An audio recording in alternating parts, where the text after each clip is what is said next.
People sometimes approach success like, if only, out of nowhere,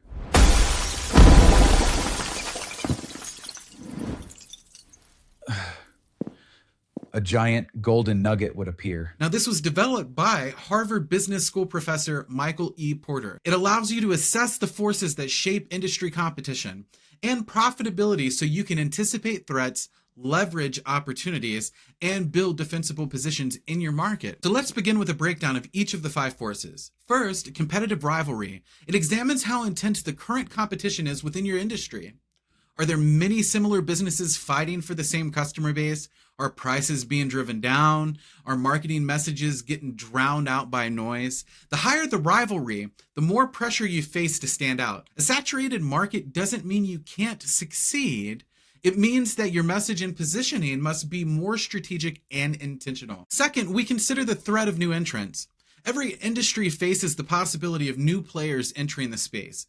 Now, if the barriers to entry are low, for example, minimal capital is needed, or if there's a lack of regulatory oversight, it becomes easier for the competitors to pop up overnight. Next is the bargaining power of suppliers.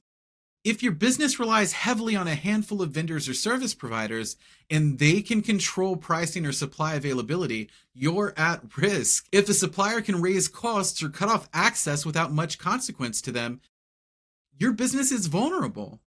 The goal is to evaluate how much power your suppliers have and, when possible, diversify your supplier base or vertically integrate, which means acquire some of it, to regain control and stabilize your margins. Then we also have the bargaining power of customers, which refers to how much influence your customers have over your pricing and service offerings.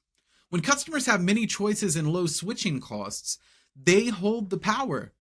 They can demand lower prices, better service, or added features, and you have to comply. But you can minimize this force by creating a brand and customer experience that's so aligned with their desires and pain points that switching no longer feels like a sensible option for them.